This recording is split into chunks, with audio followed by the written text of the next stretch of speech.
Hello, we're going to look at today a technique using this very stretchy Hapla wave elastic tape. A technique that will offer us relief from generalised heel pain where we know there's fat pad atrophy.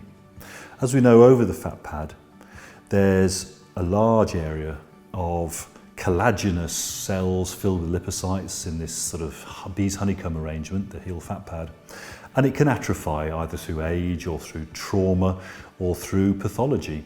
And this then reveals the enthesis of the plantar fascia, where it attaches on the medial tubercle of the calcaneus to all the classic risk factors of heel pain as well. So with this tape, we're going to put an elastic constraint around the fat pad that will allow the fat pad to move as it would do ordinarily under weight bearing, but not too much. Okay, so it's less of a sort of a let down tire, a flaccid balloon. Okay, so first of all, with the stretchy tape, we're going to measure out how much we need.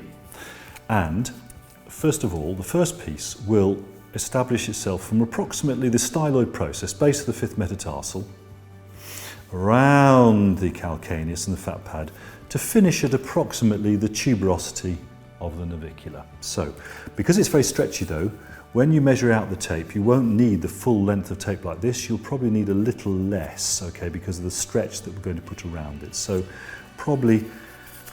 you can probably come about just in front of the heel, because as you stretch it, obviously there's more tape. So let's cut this tape out first, how much we need, okay. Then you round off the corners, because we don't want it being grabbed by any hosiery. Okay, let's just take those off. Now, the first thing we're going to establish with this tape are two anchor points. With this elastic tape, you don't really want to have stretch at the two attachment points. We only want the stretch centrally in the mid portion of the tape. So we break the paper just by tearing it. Because the tape is very stretchy, we can just pull the tape and that will tear the paper in half. Okay? Then we pull back the paper to the other end to establish two areas, about 1 centimetre in width, possibly a little more. So, and we hold them by placing our thumbs directly across them onto our fingers on the other side, so we can have a stretch here without curling the tape. That's 100% stretch. We want halfway back at 50%. Okay, so let's position this tape around the fat pad.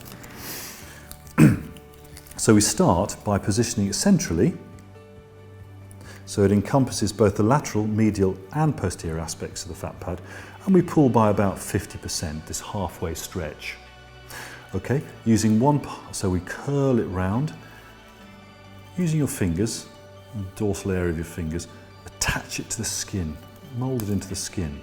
Then, on the medial side, this is our anchor point now, so we just smooth this, no stretch on this part, we just smooth this into the skin on the medial side, and then on the lateral side, similarly, we just smooth the anchor point into the skin. Then using the waxy part of the paper, just rub the tape.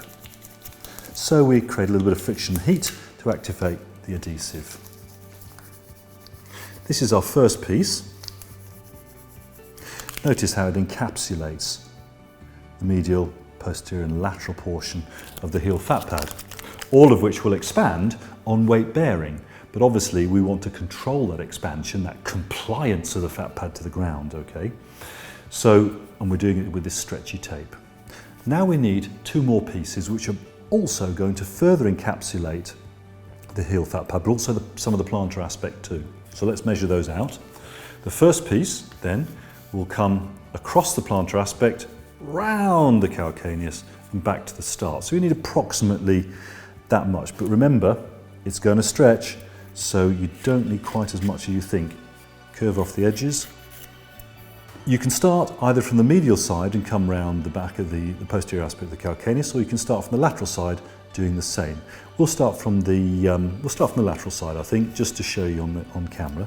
This time we want a single anchor point to start with, not the double, the single anchor point this time. So we break the tape, break the paper at the end, pull away. There's our single anchor point. And we establish this roughly in that little notch, that area where the calcano-cuboid joint is, just posterior to the styloid process. And so, establish your anchor point. Now with the tape, sometimes I find it helps if you just point it slightly obliquely across the plantar aspect of the fat pad of the calcaneus there. Pull away your tape like so to establish your second anchor point. Now, under a 50% stretch, okay, so not the full stretch, but about halfway back, smoothing it round the skin. But look at this hand. Notice how I'm turning, I'll exaggerate, I'm turning the tape so it now travels around the posterior aspect of the calcaneus, smoothing it on as we go around. Keep smoothing that tape on at about a 50% stretch, smoothing it on, and then come round to the start. Notice we've got enough tape because it's stretchy, remember? And there is our anchor point where we just smooth that on. Okay, there's your first piece. Rub with the waxy aspect of the paper, get a bit of heat going in that tape. And then we're going to repeat that operation, but we're going to do it the opposite way. So, with our new piece of tape, remember we started laterally this time we're going to start medially. So measure out how much you need.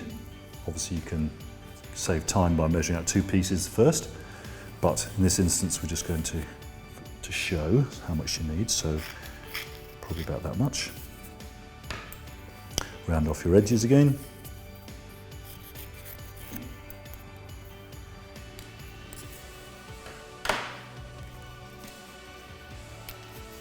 Establish your anchor point, as we did last time.